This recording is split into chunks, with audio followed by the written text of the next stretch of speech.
Welcome back to Oblivious Maximus. I'm Ben Searle, one of your hosts. Joining me as always is the other host, Aaron Osborne. I'm one of the hosts. How you doing, Aaron? I'm so good, mate. How are you?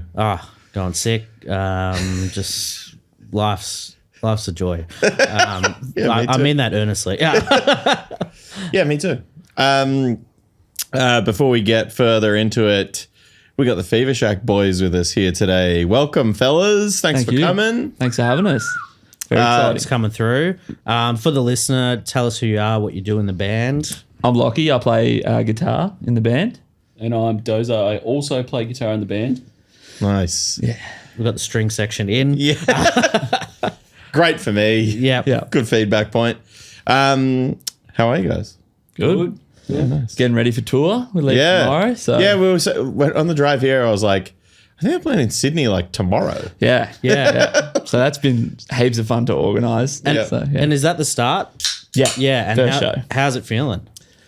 Bro, I've been like shitting myself. Hey, like I've been like Shitting. Did you say I've been shitting myself. Yeah. We I've kind of organised the shows and stuff, and it must have been like Tuesday night. I was like, fuck, I haven't organised a drum kit for the whole show. Not your area. Well, someone's got to do it though. Yeah. So that's been good, but yeah, ready to go now. G'd up and Sick. should be fun. So, But I guess he does have a big weight on his shoulders. He's pretty much the band manager, so we don't give him too much stick. We're like, oh, you forgot the drum kit. It is what it is. we'll work it out. Someone's got to be the band dad. Yeah. And funnily enough, I'm the youngest in the band too. So it's like, Hey, what the fuck are these guys doing? I've been there, brother. I be there currently. Yeah. So yeah, that's fun to work out. Yeah, great. And what are the stops? So Sydney tomorrow. Yeah, and then- Sydney, Central Coast with Honest Crooks. Yeah, I think it's their single release show. Yeah. And then we're doing an all ages at New Trad in Newcastle with some new young bands, which should be fun. Yeah. It's in the car park. Yeah. In the car park. Yeah. Oh, great. Yeah. Bit of gravel rash. It'll go all right. Yeah, it'll be good. Just drive the van straight in. yeah. Pretty much, yeah. So that's it. And then we've got Death Tax, which is Dozer's other band, coming along with us for the tour. Oh, I didn't realize you were in that band. I listened to that today. It's very job. sick. Yeah. Yeah, it's Start. fun. Some with Danny, who's also in Fever Shack, he plays drums in Death. Okay, too. cool. Sweet. A few other guys like Jordan Dans, handsome Jordan Dans, big, great man. He'll love me for saying that. He's a beautiful man. But he's like our unofficial sixth member of Fever Shack. He's the guy who does the guest spots that no one else can do. and he's also like at every show. So, Roadie, security guard, for everything. Great. yeah. So Well, it's a new trend. You gotta have a. You gotta have a. maybe we need security him to stand on stage with some sunnies We're too. one episode in with a security guard on, and it's taken the nation by storm. So, We should have bought him. For sure. yeah, so for anyone else who wants to come to the podcast, you could just bring other people now, and we've made one gag of it. Yeah, for sure. So where after that Back for a couple of days Yep. and then off to Queensland. So we do Goldie, Brizzy and Sunshine Coast. Yep. And then after that, we're back for a bit. And then we've got our headline show in Melbourne at the Tote. Sick. Yeah, which looking forward to that one. Yeah, Should that'd be very great. fun. And Queensland as well, obviously. That'll be sick too. So, Yeah. Yeah. That's awesome. Record sounds great. Thanks. It's ripping. What was kind of like, well, I guess before we get too much into new shit, what was like the starting point for you guys doing the band? Because you've been together for a while now, yeah?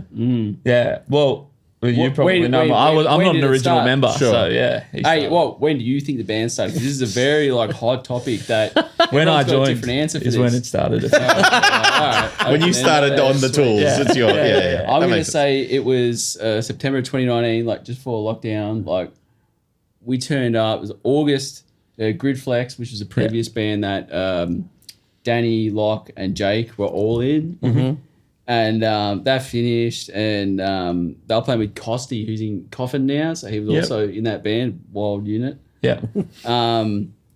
That finished, and they were like, "Oh, we're gonna play some hardcore." And they, Danny said to the guys, "Well, Dozer's always listening to hardcore and metal and stuff. Like, let's get him. Like, he's, that's what he wants to do. Like, I always wanted to do a band with him." Yeah. So We had a few jams. Locke said he'd never do a band again, so he was like out of the picture. Gone. I was jaded at the age of like You're 24. One band dad experience and it's enough. It was just like a jam in Frankston. Like Grid was still a teacher back then. He turns up in like a school bomber jacket and shit. Perfect. Like a big weirdo. And he took a recording of like the first jam and then sent it to Locke, and Locke was like, all right, I'm back in the band, boys. Like, That's all it took. I'm back in. And you're back in. Deal me in. I was like, my one condition is I'm playing bass, and they were like, nah, Levo's we already playing had a bass bass. player. And I was like, besides Jake, our singer, I'm the worst guitarist in the band. So I was like, this doesn't make any sense. Like, I should be playing bass. That's but basically me in every band I'm in. It's fine. But it You seems just to get have used to worked. it. It's yeah, worked. yeah, for sure. Well, I'm the greatest rhythm guitarist in the band, at least anyway. So yeah, Hey, you got to have someone be tight. That's the rules. yeah, it's every now and then.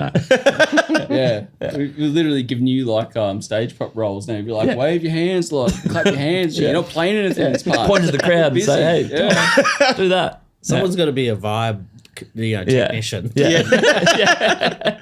The pit coordinator is what we would call him, myself earlier. I think everyone needs a job, and that's we actually had that discussion on the way here. Like Jake, like love you, Jake, but Jake has a whinge sometimes that like he doesn't like being told what to do. I'm like, this is one of your 2 jobs, bro. Get on it. This And is you your know, job. he didn't come on the podcast to Yeah. defend himself, so rip in, No, they boys. love This you. is one of the jobs. Fuck you, It's one of those jobs, like literally. Yeah. Usually the singer would be here. Let's air some grievances. Fuck you, Jake. I love you, Jake. Yeah, so yeah, I joined, and then it was kind of like we were recording in between lockdowns, and then I think our first show was actually Flipping the Bird, maybe the 2nd or 3rd year. Yeah. And then from there, it was like, let's play every gig that we can, which we did for our first year or so. Yeah. Yeah, and then kind of just landed here. Yeah. It's cool. Well, I think the first time I saw you guys was at Flipping the Bird last year because Extortion played. Yeah, yeah. And obviously, I think I'd only been there. I can't remember. Maybe Gatecreeper was before then. It would have been around that time. Yeah, for sure, I think it was before then, but maybe I could be wrong. No, it but- was before. It was before, yeah, because I was at that show. Yeah. And I hadn't been there, but I think I'd been to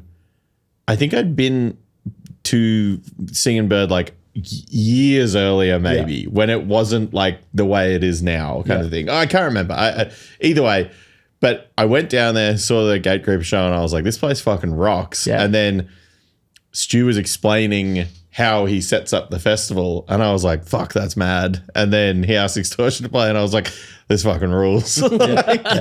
And then going there, and like they were like, get there early so you can get your merch set up. And I was like, you know, band dad shit. I was like, all right, we're getting there early.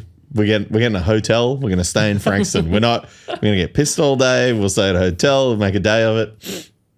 Got there early, and the way it was set up, I was like, how the fuck is this guy getting away with this? Like, and he was just, I think, and again, I could be wrong, but from memory, he was just like, oh, you know, I just buy them all a case of beer, and the other shops are all happy with it. They don't give a shit. Like, Yeah. So we jammed there. Yeah, every week. right. And so it's like, you know, there's all the signs. It's like, no, whatever the business name is, parking only. And it's just like dudes in like old wagons and like, Yeah. no, I was about to say cover bands, but there's no cover bands allowed at Singing Bird. So it's just like, Is that a blanket rule? yeah, there's like one band that I think does covers, and you know, Stu's not happy about it either. But yeah, he's like, they're all pretty chill, whatever. So I mean, every time I've been there or any gig, there's never been cops there or anything. Like, it's very just. And I think even at that fest, I think there were cops there, but they were more just like coming to see what was going on. Like they Checking the weren't, vibe. and they were like shaking everyone's hands. I'm like, yeah, everything's all good. Just sort of, it's loud out here. It's nighttime. Like, and then they left, and I was like,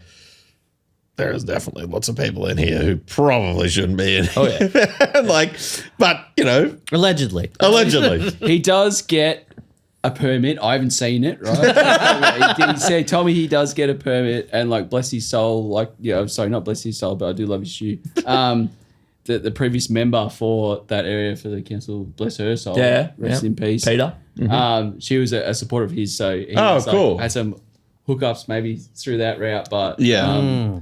But there's like a brewery across the road and shit. Yeah, So it's dude, I think it's like, That's to be honest, like I said, there's no cops. There's never really any problems there. It's fucking people coming from that brewery who walk over when there's a gig on and they're like, "Whoa, what's this?" Like screamo music that's happening. And like we're lucky enough that everyone's pretty chill there. So like if there's one dickhead who's come across, it's like there's enough big dudes there who can be like, "Hey man, we fucking get out of here." We bounced them before they come over after the pub finishes, and like the dudes, not us. There's scarier people than us down there, but like, and there's no security. Like it's just like, we do our own policing, and like they've bounced them plenty of times. Like just it is for everything that I'm saying. I'm definitely not giving it any shit. It fucking rocks down there, and every time I've been, it's been sick. Everything I've seen down there has been mad. Every show has been packed as well. And like Beltsy from Mainzer, obviously in the area, goes to a lot of things there. I think he was one of the first people I was talking to about it. And he was like, I can take my kids here. It's fucking mad. I can like, all my favorite bands are coming through here now too. Like, I mean, even like at that Flipping the Bird, that band Midnight that played, like I fucking love that band. And basically that was like one of the deal sealers for me. I mean, I really wanted to play it anyway, but like having them be there that I could get drunk all day, stay at a hotel 1 hour away from my house. What hotel did you stay at? The Quest Apartments. Yeah, right. Okay. Yeah. It was very close. Yeah. Which one's near there? Quest is a good way. We walked, we drove down, dropped our stuff off, parked the car at the hotel, and then just walked the merch and the guitars, like whatever, it was like 900 meters, just like sweaty walking into this hotel. But it was fucking awesome. It was fucking pretty warm that sun. Like it was hot. You get brother. sunburnt? No, I didn't. But you look like a sunburnt. You know me well. The skin is pale as fuck. I got teased quite a bit because me and Matt and our mate Brent, who were there with us, thanks for the beers, Brent. We were all in the little, one of the jam rooms that are like a green room or whatever, and we were all in there just putting on sun cream, and like I got this expensive sun cream for Christmas. Very bougie Aaron. From who? My family. My family gave me fancy sun cream and it smelled really nice. And the three of us were all in there just marveling at how good the sunscreen smelled. And I can't remember who, but like some way more brutal looking long hair metal guys came in and we were all in there. Like I'm in there like rubbing nice sunscreen on my bald head. Just like, this smells so, and then everyone's, doesn't it smell good? And then all these guys came like, yeah, hey guys, how's it going? Good to be at the gig. I'm putting money on that band Nebutolic. I'll be bongs just behind that couch, brother. Just let me get back there, bro. I just need to grab it out. But this whole long-winded story is to say that I hadn't seen you guys before, and the feedback that I had heard was, hometown heroes in Frankston and at the Singing Bird Studios, and it was fucking awesome when you guys played it. It fucking ripped, and it was kind of still daylight while all of us were sort of playing, and I think sometimes that can be a real kind of vibe killer, particularly like an outdoory type thing. But you guys are fucking killing it up there. It was awesome. We asked for that slot because we were great. Like, it's daytime. It's like lights are on, but it's just like the sunroof or whatever it is. Not sunroof, sunlight, whatever. And it's like perfect because everyone's there. It's like I can't remember who played after us, but we were like, we want to play before them. I think we played it was like the ultimate trifecta. It was like us cutters who were fucking sick, and it was extortion. That's what I thought because we played like relatively close together. And I remember when we got asked to play, I kind of said, I was like, again, I've played a lot of these like whole day things. And the fucking middle is the best. Yeah. You want to be kind of middle, later middle, because the later you get, the more people don't care. You lose people. People need to eat, all this stuff. If you're too early, people haven't got there yet. They haven't got off work, blah, blah, blah. So that little middle pocket rocks. And I think like maybe Milky or our drummer or someone was like, oh, the sun's still up. And I was like, that doesn't matter. Yeah. And it didn't matter. Man, you're lathered in sun cream. Yeah. To go. I need to put that shit to work up there, But no, it was fucking awesome. And it was so sick. That middle area just was like, I felt like for that little rock block of our sort of bands, it was just like wild pit, people stage diving, like crazy shit happening in this like car park, basically. So, but a couple of years earlier, your first show was Flipping the Bird, you said. Yeah, I'm pretty sure it was the first. It was either there or like at the Tote, but I'm pretty sure it was there. It was that. And I loved it. I loved it because Locke didn't really know the songs that well, right? And we opened with like this song "Robots Stole My Job," where it's like, was it Robots? I think it was You Got the Fever, and it's like the only part where I was like, I don't know how to play this, man. So like, don't fuck it up. Like, I haven't got your back. At that point, Locke hadn't been playing fast. Like he's just been playing like punky power chord shit, you know, right? And it gets to this bit where it's like da da da da, you know, like Molo type picking power chord shit. He's like, I don't care what you do. Do not fucking leave me on that bit, right? Because like I can't do it. I didn't turn my tuner off at the start of the set, and we started with that song, and then there's just this big gap where I'm supposed to play that bit, and he's looking at me, and he's like, The one thing exactly. Yeah. And I was like, I just got to try and play it. And I was like, I didn't even know I was playing the right thing. I was like, fuck, just play fast. That's all I have to do. But yeah. When in doubt, play fast. That's it for real, yeah. But fast or do a couple of those ones, and then fucking, I'm like, that's my move. Just so knows. This will fill the noise. yeah. I mean, we still do that shit now. Like we're the furthest thing from like automated metalcore you could probably get to. You know, I think there's bits I don't know how to play. So we only started using a noise gate probably less than 12 months ago. Like, it's just, you know.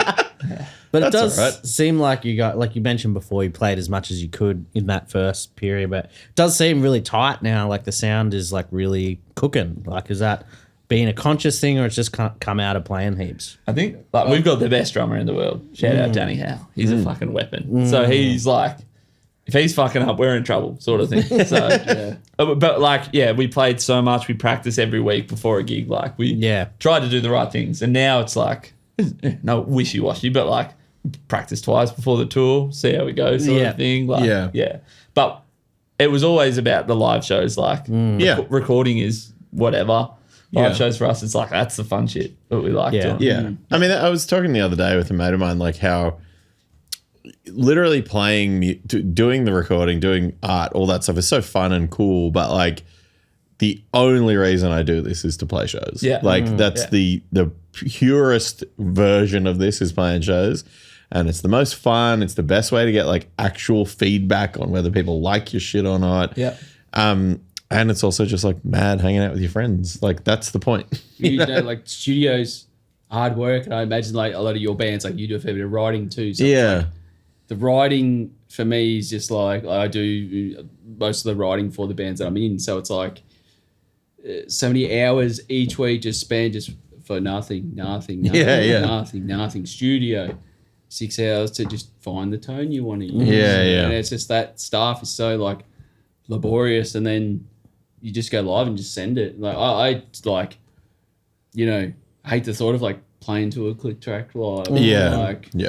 That sort of stuff. Like I think the raw energy, like if you listen to Fever Shack's self-titled album and you ever see us play those songs live, they're about 40 to 50 BPM faster. Two reasons. Like we like playing fast, but we actually cocked up the tempos for that. Like we didn't take that release seriously at all, and we did the guides and we were like, that's a tempo. And then we had a night we were like drinking beers, like it was the night before we were supposed to go to the studio to record Sam Johnson and Pops and Corners, and we're like, oh, let's tighten up these tempos. We didn't even save the session.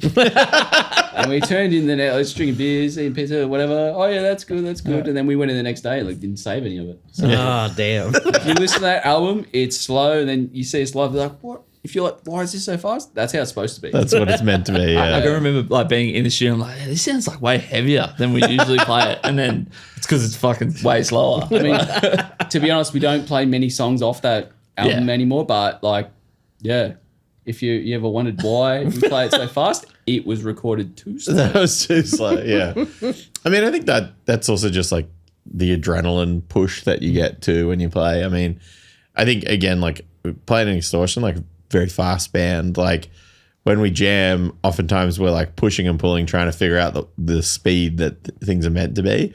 And like, I appreciate doing that and practicing and being good, but like always that what's in my head is like, we can practice this as many times as we want. The second we get in front of people, it's going to go way faster. It's just going to go how it goes when you play a show. For Extortion, I guess, do you use the old like, all right, let's just jam it a little bit faster each time, the fastest we possibly can before it starts sounding bad, and then back it off by 2 BPM and that's it? I would say the thing with Extortion is it just gets played as fast as Milky is playing it, and then we'll either go like, that was too fast or that was too slow. Like, and usually I would say it's rarely too slow. Yeah, I mean, only those like thrashy, like punchy bits that you guys throw out, you know, if you're playing them too fast, you'd be like, hey. Well, the thing, everything else, like. Yeah, and I think if I was like playing guitar, I'd probably have more of a sense of it. But because I play bass in Extortion, like, I'm just kind of like, well, this is how it goes. Like, I'm using one finger most of the time. I'm a bystander in this. Yeah, Again, I'm managing things. I'm not really. I'm making sure we get to the venue on time. Yeah. Bass is secondary. So, new record though sounds fucking awesome. What was like the process of doing this one different from slow BPMs and forgetting things? Figured that part out. Got the saving stuff down. Just the amount of time. So like, for some background on how like the previous albums were written, the first one was like written in the jam room. Like there was we're like, oh, that's hardcore. That's okay. Like this is like when we were like just wanted to have fun with their mates and just you know drink beers and play like music that was like 50 lines style. Like which didn't sound anything like 50 lines. Not really. It's never sounded like anything like that. And then we went to Raw Doggin. Yeah. Raw Doggin, we had probably, what did we end up doing? 8 or 10 tracks? I can't remember. But we had like 2 songs written, went to Indonesia. Yeah. Well. We used to do this thing where we booked the studio. We just booked the studio. So we'd be like, all right, we're booked for October. It was like August. We got 2 songs and then we go to Indonesia for like 2 weeks in September. We wrote like 75% of that album in 2 weeks and then went to the studio and just recorded it. Yeah, wow. And then... Which you can tell. You can always tell. It was basically more the effort and the time is what has changed. So like it became quality over quantity. Like we were just like, let's just do some songs and no filler and just try and really send it, you know, like do the best that we can do, put the time in, don't just get a part in a song and be like, oh, that's good enough. Like let's actually try and make it as best as we can. Yeah. And then we're also at a bit of a crossroads, like stylistically, because we knew that we had to change from the style that we were. And from my perspective, like I've always been like, oh, Jake doesn't have heavy vocals, you know, like I have to accommodate that. And then I'm like, but why? Like, and this is like, you know, I try and do this with any music I write, but I'm like, what's the point of making the same thing over and over and over again? Of course, yeah. Why not have not heavy vocals with heavier music? Like more metallic? Well, I was going to say, like, the riffing on this is, like, very metal-y, I would say. Yeah. Like a lot more, like, I mean, the more, like, sort of metal guitar leaning side of hardcore, I would say. Yeah. Like, it's a mix of, I guess, like, metallic style hardcore and then... I just tell people it's crossover because it's fast and like a little bit of heavy stuff. I think that's a great example. Yeah, and we threw like Sanctuary of Face, like my Ode to Crazy Train, like we just threw that in there. I was like, let's give this a run, like see how this There's goes. actually an Ode to Creed in the end of that. If you haven't picked it up yet, Jake goes a bit creedy at the end, which he does. It's my favourite bit of the whole thing, so it's worth checking out. And like that was more or less we threw that one out there just to sort of gauge stylistically, like, all right, what do people enjoy? Which way do they want us to go? Because we like all this stuff, but like, I don't know, just people just like heavy stuff, you know? Like, I don't know. And I guess it like you just try things and see how you guys feel about it a bit as well. Yeah. And I think that definitely, I think that I was thinking about it the wrong way, trying to accommodate Jake's vocals, and then I'm like, well, fuck, like my biggest gripe of like modern music is there hasn't been any new genres, no, you know. Yeah. Why be a clone of something else when you know, you can make something interesting. Like I listen to so much shit, and these guys are like, why do you listen to this? I'm like, it's interesting. Yeah. I think the other thing too is like, I would say, I mean, I've definitely said it on the podcast before, but like, I think the bands that always stood out to me, and it's kind of from being from weirder places, like being from Canberra or being from Frankston or whatever, like you kind of get this mishmash of like, you get every kind of band anyway, and everyone who's in your band, maybe they're not a metal guy, maybe they're a punk guy, or maybe they're like this person, and then you're smashing all those influences together, and then that's what comes out as your band. Yeah. But oftentimes those bands are the most interesting because of like the weird combos of interests and the weird combos, or like stylistically what they're doing. Like a big thing for I remember back when we started I Exist was like, oh, Murph, our drummer, didn't play double kick, and like he still doesn't, never has.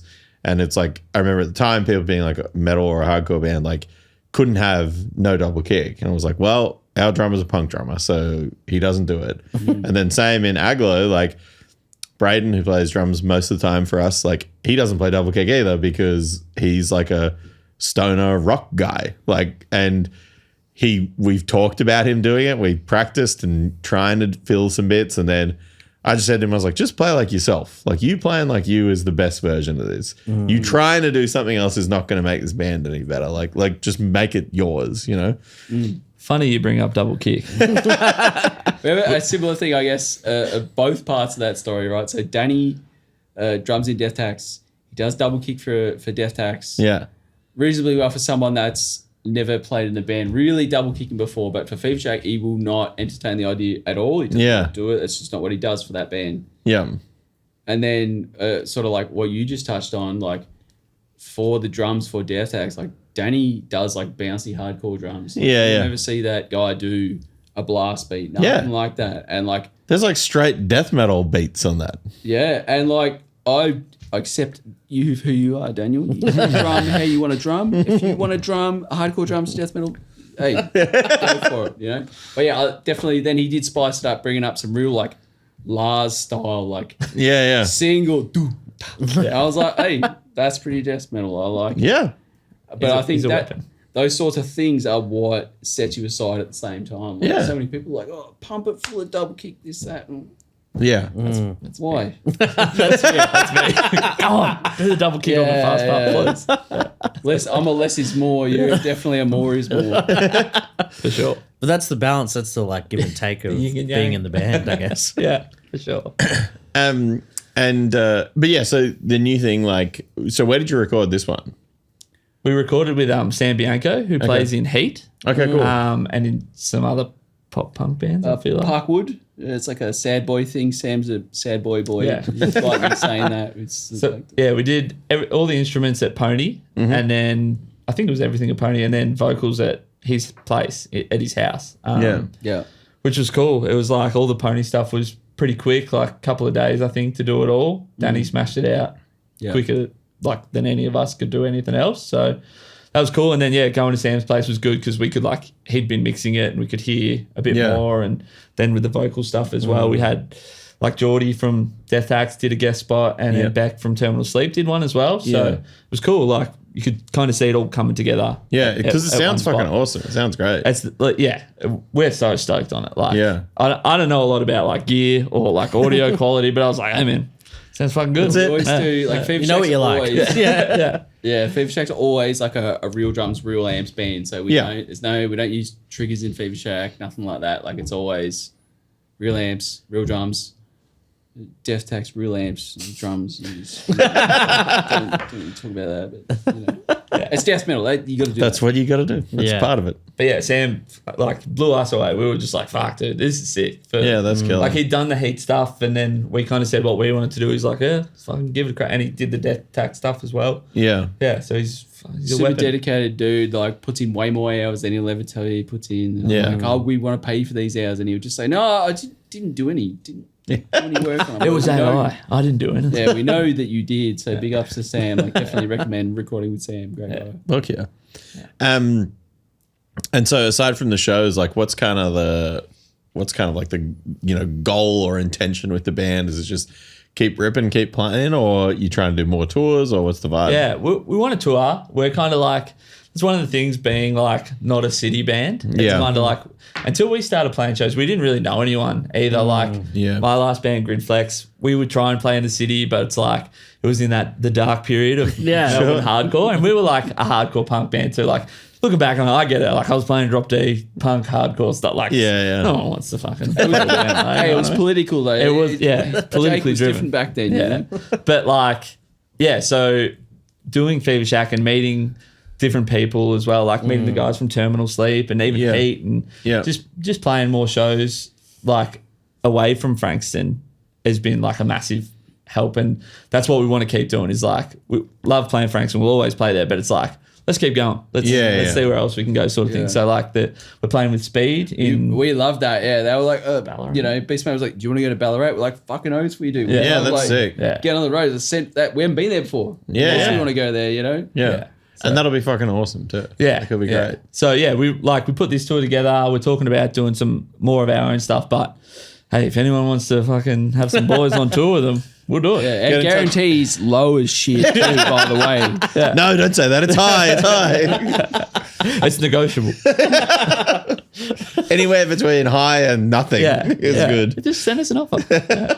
So yeah, we definitely we'd love to just like jump on and support and just do it because we've only toured our own stuff. We've never gone with another band before. So even just being with a different band would be cool. Like Well, it seems like you've done that part where you've sort of like proven yourselves a little bit, which I guess can happen when you're a new thing. You're just kind of like, well, I guess no one else is putting us on. We just got to do it ourselves. And it seems like that's what's really happened with the band and you've got yourself to this point. Does that feel like a bit of an achievement?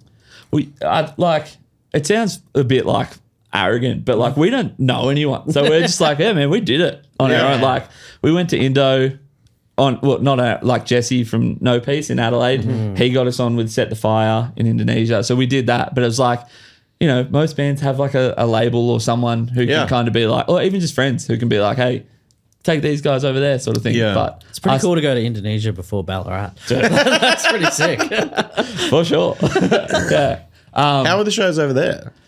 So Fucking crazy. Yeah. Jake, our singer, got typhoid over there. Fucking hell. Fucking, I can like remember the exact moment that A he World got it War too. I era illness. He deserved it. That's how you remember. Like I watched him scull that water. I was like, that's not clean water. Yeah. They gave us like, I don't know, 2-liter bottles of water. They were already opened. All of the other band were like, hey, don't drink this. Everyone's like, yeah, no, of course. Mid-set, Jake's just fucking cracked one, just sculling it. And we're just like, I remember like taking my hands off my guitar and being like, no, it's all over. Within like a few hours, he was fucked. That show that like we're playing in this dingy like tile. I don't even know. It wasn't even Pekalongan. Shout out Pekalongan. Right. Was it Bundung or Pekalongan? It was Pekalongan. Pekalongan. Yeah. Pekalongan, Bundung, Chiawa. Yeah, that's right. And we turn up and there's like too many kids for the venue and the people that run the show are like, so you guys are going to play second now because the police are going to come and extort you if like you're still here in a while. So we'll get you out of here. And then there was like a fight in the first band and then we played and the stage was like falling apart. And this was probably one of my favorite memories of ever playing in Fever Shack. I'm standing there playing guitar. This guy comes next to me, stands here, gets his phone, and he's on FaceTime with like his brother, who's just like this mustache man at his kitchen table, like staring at me, and he's holding this phone, and I'm just playing set. And I'm just like, look, guitar man, and he's mustache. Like I'm like, I don't think I'll ever experience that ever. There's a really good photo of Danny. So like we're all kind of normal stage setup. Danny's off to the right by like a few meters, and then there's just dudes with their phones all just like FaceTiming their mates, and like Danny's a weapon, so watching him drum is like cool to see, and these guys are just like fucking check They this gotta get him on cam. Yeah, there was another good photo of the Levo, our bass player, does a fair bit of vocals, and there was a pipe, like a PVC pipe, just hanging in front of the stage, and there was no mic stand, so we wrapped his mic lead around, so it was just hanging on. Like I'm only assuming the upstairs toilet like pipe coming down, and Levo's just like, this is perfect. Like, this is awesome. Like that and the other pinnacle was like probably the most wholesome fucking thing that we ever experienced was probably the big tour, like literally in the middle of Java, and we turn up to this, we start driving, like, I don't remember what the town was. We drive in the middle of nowhere and we start driving to the rice fields. I'm like, okay, where are we going here? What's happening? We turn up to this, like, rehearsal studio. It was like a 2-room rehearsal studio, tin roof, like, no one's there. There's, like, 2 kids there, and they're like, oh, you're playing here in, like, 2 hours. Like, all right, cool, walk around. Like, oh, let's go find some water or something to drink. There's nothing. There's no shops there. It's just in the farmland. And then, obviously, like, school finished, and, like, probably, I don't know, 70 kids turned up, but they moshed like crazy. I knew the I've words, ever which was seen. crazy. Wow, that's awesome. Wow. Yeah, it started Yeah. raining, like people were giving us coconuts to drink and this kind of like All taking photos with us and and- shit out the front. It was sick. but it was like, you know, we turned up and we're like, all right, this is the low point. Like, this is it. We're here. Like, we've been like swindled into this farmland, you know, and they ended up being sick. And like, it's just one of those things where, like, you know, I guess we're like that as a band as a whole. You know, we don't expect much from anything we do. So anything that happens on top of that, easy come, easy go. Yeah. It's like you would never think that when you started the band that's where you'd play and it would be sick. Like, yeah. So I that's didn't such a want to wild- go. I was like, fuck this, man. Like, I'd never been to like Bali. I was petrified of getting fucking like sick over there. So I was having like Fair travel. enough, given what happened. Yeah, well, yeah. Charcoal. But I think I ate like a can of small Pringles and drank Coke. That's all I ate. Like until we got to Bali, and I was like, I'll be safe here. Like, it's fine. And then I just stuck to it still. I was like, no, I'm not going to. There's victims everywhere. I got like full roundhouse heel kicked at the first show. I was a target for this kid. Jakarta moshers were just like Psycho. violent as shit. Yeah, and he like full roundhouse heel kicked me in the ribs and like cracked them. Really? Not cracked them. I got an X-ray when I got It was back. so They funny. weren't cracked, but like Hurt you. I couldn't sleep on that side for a long time. You know, and literally Some like, internal damage. I posted a show poster for this tour the other day, and my mum messaged me on Instagram, and she's like, "Hey, buddy, going on tour? Don't get kicked in the chest again. Love, mum, XXX."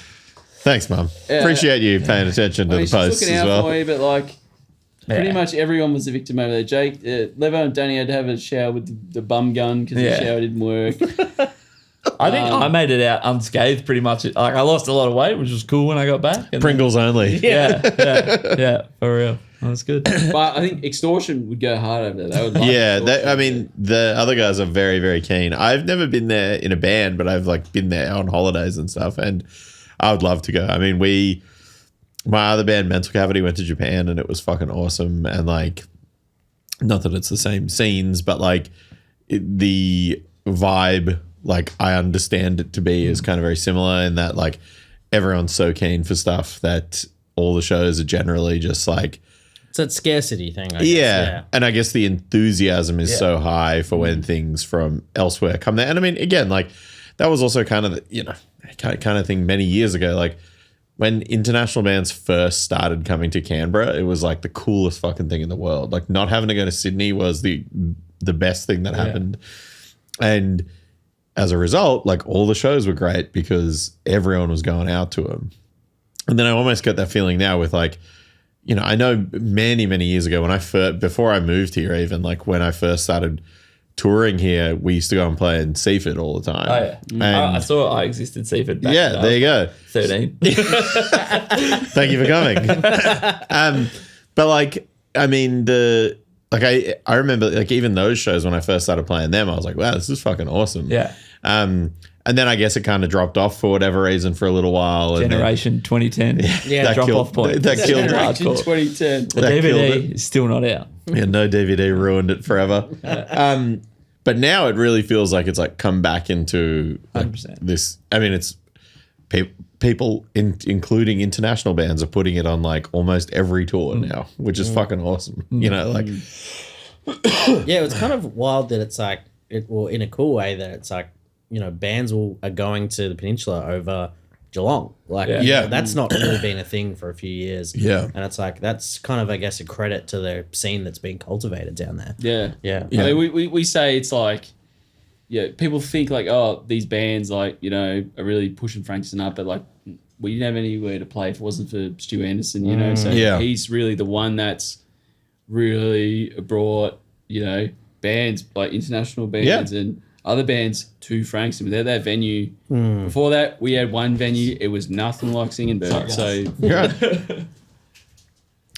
Having a full bailout. don't worry, I'll hold it down. Yeah, but I mean, like, I think the venue itself is fucking awesome. Like, and not only is it like the bands are awesome that are, you know, putting in that effort, like you're saying, but like the space is also just really good too. Like, it's organized really well. It's a good venue to be in. It has a bar. Like, there's all this stuff that just like helps make it a good place to be as well. Yeah, and it's like a real, almost like a team effort at times. Like we said before, when like fuckheads come in, you know, we don't need security. Security's gonna make it all fun. So we'll just, you know, it's our own like martial law. We'll police it. Like we'll bounce those guys. You know, Martial law is a good way to put it. Yeah. Just really take it over Well, the you pub got, like, down there. Jake from the vocals at Acans, like champion kickboxer. So like, don't fuck with that guy. Like he'll knock you the fuck out. All right, like, stay away from him. Yeah, no one's doing that up here. We're just relying on security too much. Fucking, come on, Melbourne, get it together. Yeah. Yeah, I mean, I think, it's, I'd say like it's very, you know, I guess there's like a history of a bit of shit canning on Frankston from the Melbourne elite. Yeah. But like the fucking shows down there are ripping, you know? I mean, you go to do you think that would be based off like the Pally Bar experience? Like you go there, Probably. I think it's just maybe. like it's like a butt, like, you know, in comedy, it's like, you know, it was like the butt of a joke, like kind of Yeah. thing, and it's like that is now one of the most expensive areas in Melbourne in a way, like, Yeah. you know, along the peninsula. So it's, I guess it's just it's changed down there. It's like it's a fucking nice place to live. It's near the beach. Yeah. It's fucking awesome. Like, I mean, we worked kind of down that way a little bit for a Yeah. while down in like Brayside, not as far, but like I was like, this is sick being near the beach. Like, you Oh, yeah. you don't get that over this side. Well, and that's the other thing too, is like, I think, I mean, it's a funny thing when like people from overseas are coming to Australia and they're like, yeah, you know, can't wait to get to Australia and go to the beach. And I'm like, well, you're not going to St Kilda Beach. Like, that's not a the place. rats. Yeah. You can swim with the penguins, I guess.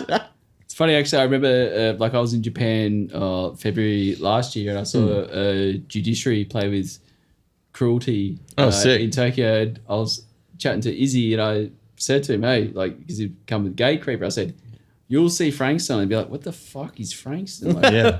why the fuck are we going there?" Yeah. It'll pay off, man. That show will go hard, you know. Yeah. It's fucking awesome. Didn't speak to him then. Hopefully it did. I don't know. Izzy, you enjoy yourself? Don't know. It was fucking great. Like, I reckon that show was awesome. I think she had just upgraded like the PA Yeah. a week before or something, and Yeah. everyone was like, "Wow, this sounds sick." And she was like, "Yeah, fuck 'em." Gay Creeper sound was fucking probably insane. one of the best live sounds I've ever heard for it. Yeah. Like a venue that size, like their sound was crazy. Yeah. Yeah. No, it was fucking awesome. All right. So, records out, shows coming up. Anything else after that? I mean, the speed show. Anything else on the horizon, or just planning at the minute? We're kind of putting together an all ages thing. Okay. Which we've done a couple of them before, so Yeah. be cool to do something like that. And then hopefully either we'll plan our own tour or try and jump on with someone else. If anyone's listening. We're going to be trying to go pretty hard this year, dependent on any unforeseen things popping up, and then long term writing, like hopefully like another full length like early next year is the plan. Like pretty much just like Metallica Black Album 2. with Jake singing. That's the vibe. I'm trying to write the best acoustic intro of all time. They all fucking hate it, but it's going to happen. So they don't really have a choice. I'm into Yeah, it. you do like it. That's why we're here. Yeah. Well, now the people will know that it's there, so you've forced it into reality. Yeah. Now. There'll be an expectation of this amazing. Disappointed if it doesn't, Yeah, exactly. doesn't arrive, you know? Yeah. Selo, what you got coming up?